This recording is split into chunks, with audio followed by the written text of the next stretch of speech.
As an anti-austerity party takes power in Greece, a serious confrontation looms between the new government and its Eurozone creditors, throwing into question the stability of this troubled economic union.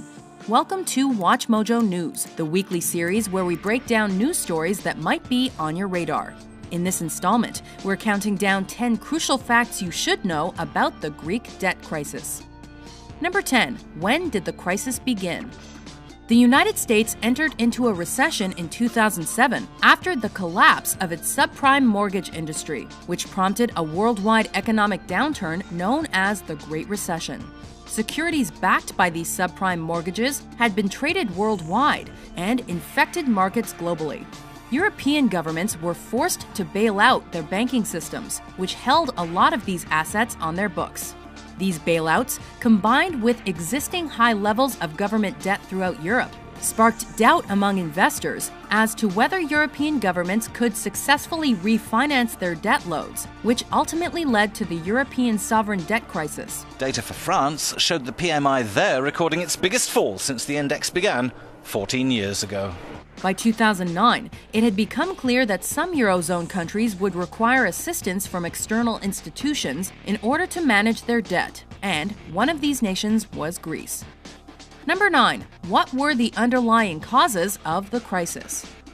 Since the mid-70s, the Greek government had been running a deficit funded by issuing government bonds. The introduction of the European common currency, the euro, in 1999 created a situation in which all European bonds were considered the same, meaning Greece would pay significantly less interest on the bonds it issued. This encouraged Greece to continue disastrously excessive deficit spending, with the country's government even making arrangements with financial institutions like Goldman Sachs to conceal their true level of borrowing. At the same time, the Greek government consistently failed to collect all of the taxes that were owed to them. This, combined with a large public sector, kept Greek government spending high and pushed Greece's debt-to-GDP ratio to 146% by 2010. Number 8. How did the crisis evolve?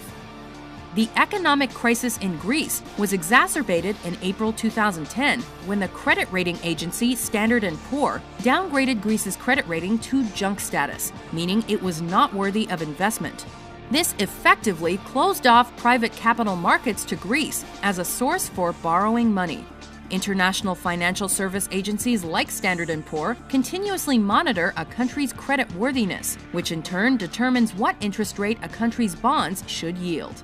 By June 2011, Greece's credit rating had dropped to CCC, the lowest credit rating in the world, and the country's interest rates shot back up to pre-euro rates.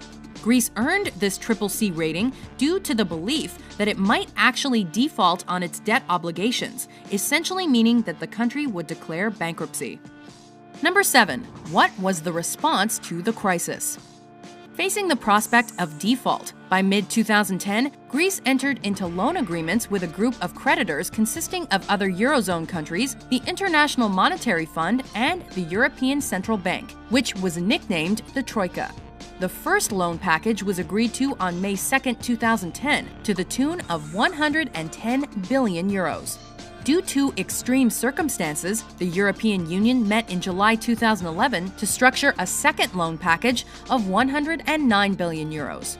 Then, in October 2011, Eurozone leaders and the International Monetary Fund came to a joint agreement with banks in order to write off 50% of Greece's debt over the next 9 years, in a plan to reduce the country's debt to 120% of GDP by 2020.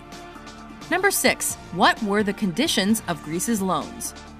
Greece was forced to implement severe austerity measures in return for receiving loans from the Troika. This included significant spending cuts, public sector salary and pension cuts, and the privatization of national industries.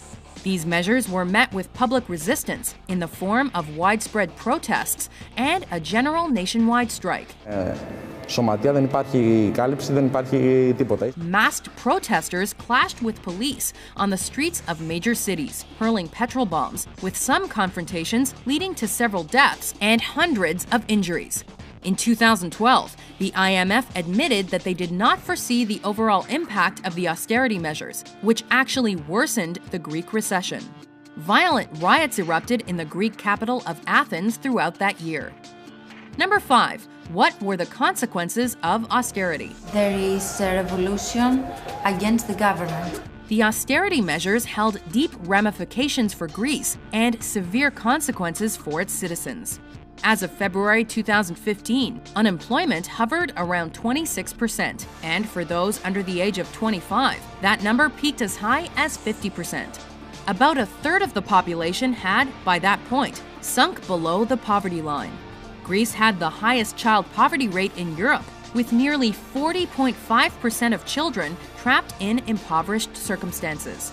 Furthermore, a study found that after every new round of austerity measures was enforced, suicide rates in men and women increased by 12% to 36% and remained high. The conditions that the Troika requested in return for bailing out the Greek economy were so harsh that it prompted one United Nations official to speculate that they constituted human rights violations. Number 4. How has the crisis affected Europe? Greece was set to receive a final batch of funding on February 28, 2015. However, Greece's recently elected left-wing government had proclaimed its desire to halt austerity and renegotiate the terms of its debt, even suggesting that a new round of debt forgiveness would be necessary. German Chancellor Angela Merkel signaled that more loans would not be extended to Greece, nor would any more of its debt be forgiven.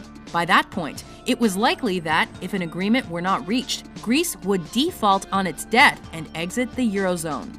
That theoretical event would likely cause a ripple effect that would see other indebted countries choosing to leave their debts and the Eurozone behind, causing the complete breakdown of the Eurozone with dire economic consequences for every European country. Number 3. Who is in charge now? The problem is not just Greek, it's a European problem. Greece is a part of the Eurozone, and the problem of debt of Greece is a part of a bigger European problem. On January 25, 2014, Alexis Tsipras, the leader of Greece's leftist political party, the Coalition of the Radical Left, or Syriza as it's commonly known, became the new Prime Minister of Greece. Tsipras was part of the Greek Communist Youth Organization in the 1980s and in the 90s rose to political prominence as a leader of the student movement. Soon after the new government was formed, discussions began between Greece's new finance minister Yanis Varoufakis and Europe's financial officials. Varoufakis toured Europe drumming up support for Syriza's anti-austerity and debt negotiation platform, upon which they had campaigned and won the support of the Greek electorate. Varoufakis managed to gain a sympathetic ear from many in Europe, most notably the French, but the Germans remained steadfast in their refusal to entertain his proposals. Number 2. What is the new government's vision?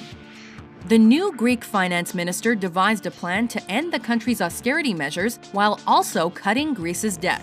Greece would swap the outstanding debt for new growth-linked bonds. This new plan came in the wake of his previously stated goal, which was to spearhead a write-off of Greece's foreign debt. This previous plan was unacceptable to Germany and other creditor countries due to the fact that it implied a loss to taxpayers in their countries. Varoufakis' overarching message was that the original loans extended to Greece were completely irrational to begin with. His argument was that in 2010, Greece effectively became insolvent, and the Eurozone's response was to extend and pretend, meaning they extended more loans to the country while pretending that there was a realistic possibility that they could be repaid. Number 1. How will the Greek people move forward? Varoufakis, a former economics professor at the University of Athens, chose to play hardball with the European Union, making drastic proposals that he knew would attract a lot of media attention. His strategy was considered risky, and it remains unclear if it will be effective. The Greek government will not negotiate with the Troika, only with official partners. There was widespread recognition among economists that there was no real possibility of Greece ever repaying its entire debt. In order to keep the Eurozone intact, the European Union will likely reach a compromise that would involve extending the February deadline, while also extending the period when Greece's debt repayments would be due, and offering a lower or even 0% interest rate. Syriza, for their part, will likely try to stay true to their vision of social justice, providing aid to those Greeks hit hardest by austerity measures. Did these facts surprise you? To vote for which news story is covered next, head over to watchmojo.com/suggest and be sure to hit that subscribe button for more newsworthy top 10s published every week.